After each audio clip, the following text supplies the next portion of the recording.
You know what I find really interesting about self belief? You will root for your favorite football team. You will root for your favorite artist to win an award, Grammy, VMAs, whatever the case may be. You will root for your favorite couple on Dancing with the Stars. You will root for your favorite candidate on whatever reality TV show you're watching. And I'm not saying this to sound condescending. I'm going somewhere with this idea. You will root for all of these external projects and endeavors and people, and yet you will not root for yourself. Yet this energy you're sending to other people for the realization of, their project, their individuation, their life, whatever they got going on, you're sending it to them. And you think you don't have a case, or you don't have the right to keep it right here and use it for yourself. And thankfully, God makes up for a lot of that. Thankfully, God believes in you, even when you don't believe in yourself. Thankfully, God believes in you, even when you don't believe in Him. But when you have access to so much energy that you are putting and broadcasting outwards, how much is really left for yourself? And I see this a lot. Me, for instance, I'm a big football fan. I'm very interested in football. Although over the past 2 years, I've kind of learned to detach myself a bit from it, because it was to the point where, when you put it in perspective, my accomplishments and their accomplishment, the football team I support, which, if you're interested, is Tottenham Hotspur, their accomplishment, whatever they look like, it's not really going to make much of a difference in my life. And it's a different case scenario where, when, for instance, if you're living in a city where the football club represents the community and a lot of people in the area are employed by the football club, as it's the case for a team like Sunderland, for instance, them performing or not performing is gonna have consequences, on the area, on most of the people associated with the club, even though now football is kind of a global game. But the global fan base of Tottenham Hotspur and the global fan base of Sunderland are not going to be affected in the same way, depending on football results. So the reason people have to root for their club, for their community, for everything that surrounds it, are going to be different, because it's jobs, it's lives, and it's probably the case for Tottenham. But a lot of Tottenham fans, they live abroad. I live abroad, so I'm not going to every game. I'm not working for the club. I'm not employed by the club. You feel me? So whether they're winning or not, is it making much of a difference in my life?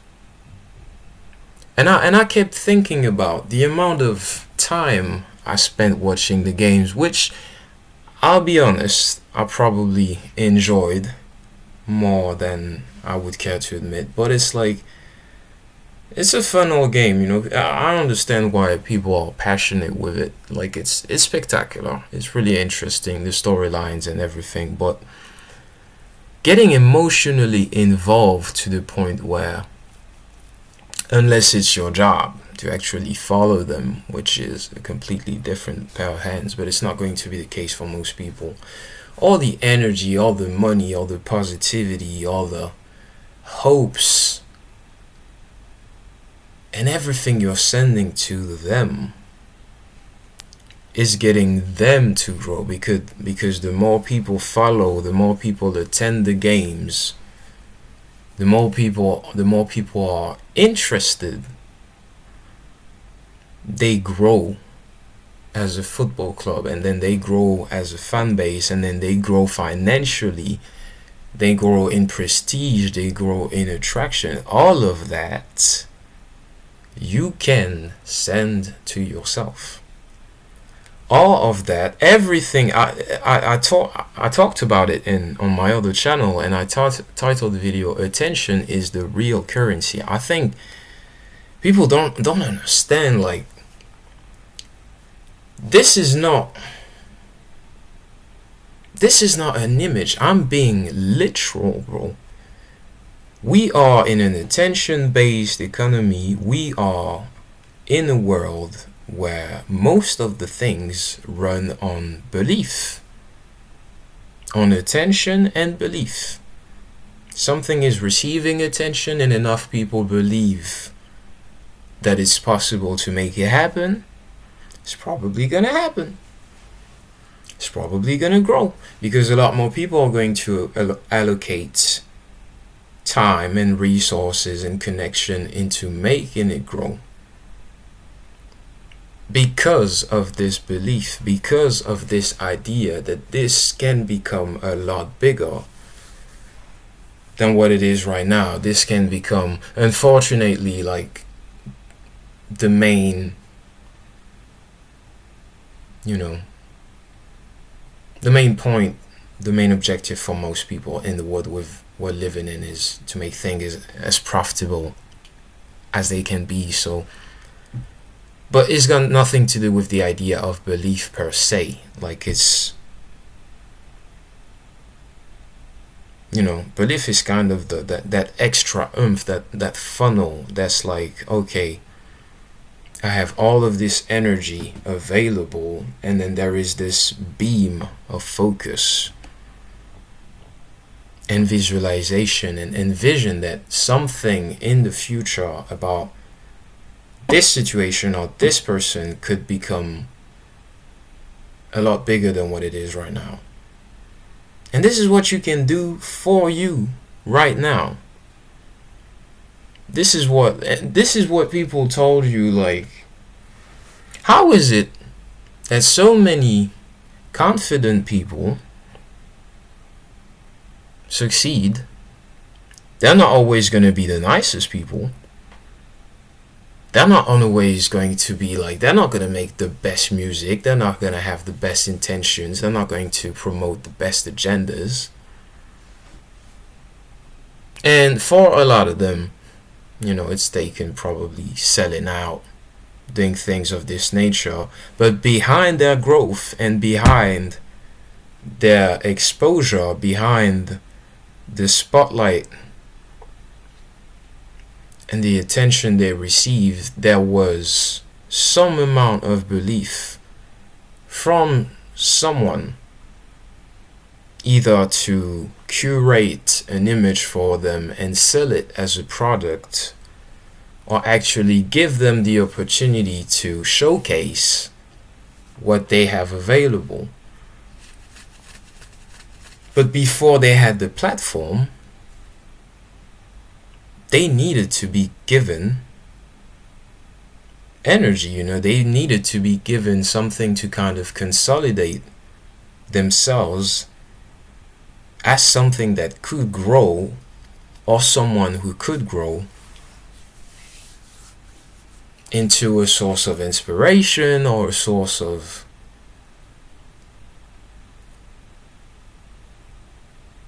or a case for attracting more attention, to basically create circles, whether they're virtuous or vicious. That's the power of self-belief. And that's the power of belief, period. But self-belief in itself is just the belief. The same belief that you have towards other people or other endeavors. This is the same source, except you learn to redirect it or actually keep it inwards and circulate it. And you're able to do amazing things. And it's really no different. And it's like when you kind of stop getting involved with everything that's around you, or you kind of minimize your exposure to these things,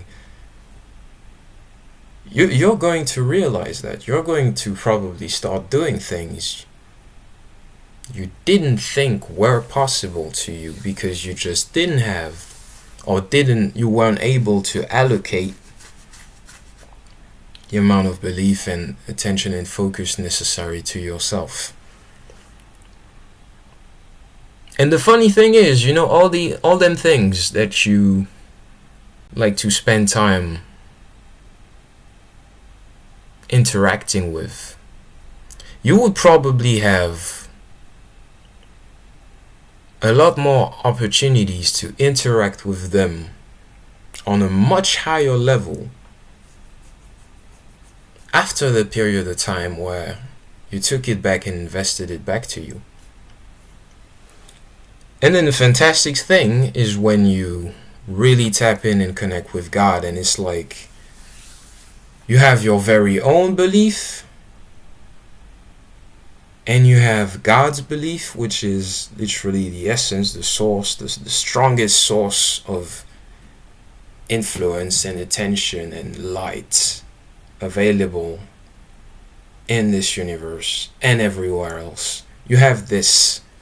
You build a connection so strong with this that you have it as your biggest supporter. So you essentially become godly in a sense. And I'm not saying this to boast or to put anybody above anybody else. We are godly beings in essence. And the moment you need other people to believe in you is probably going to be during childhood. But even then, as a parent, I think you're doing a great job if you're believing in your children to the point where they become capable of believing in themselves and in others. And you help them consolidate this idea and create something that is going to remain with them for their entire lives and not depend on anything external. And the external just becomes the feedback, not the source. So you don't have a society of individuals that are constantly looking for validation, for approbation, for status, for illusory, like for spots in illusory hierarchies. And you have a different society. You have a completely different society when the power of self-belief is not wasted. It's not given away constantly to other people or to other situations. And I'm not saying it's a bad thing, because I think it's really interesting to have concept and ideas and values and tradition to kind of gather around. People have ideals for themselves and for the world. And through this interaction, through this exchange, through this being actually followed through, the world becomes a better place and people become different and better individuals. So it's good to have something external to believe in, but not to the point where you're not believing in yourself in any type of way or to the capacity that your potential would allow. I'm not rooting for Tottenham Hotspur more than I'm rooting for myself, bro.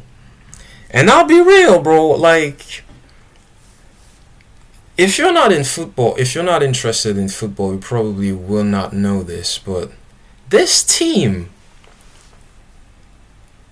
has a reputation for being quite, how can I say that? Underachievers. Let's put it like this way. Other people would just say that shit. To be honest, the last 2 seasons, bro, and the start of this season, if you know, you know. But in any case, bro, I'm not rooting for them more than I'm rooting for me. Even if they are successful at the end of the season, what will it have meant for me if I haven't made the progress I wanted, if I haven't grown in the image of God or in the image of what was purposely intended for me to grow into? If at the end of the year I haven't done that, and whoever I'm listening to, like Kapsa, an award, or my, you know what I'm saying? So I was just thinking about that. The funny paradox about self-belief, as if it was anything else than what it is. This idea that you have it and you direct it, and whatever you have it for, it holds the same value, because it's about the funnel. It's about where do you direct it, but it's gonna grow the same way.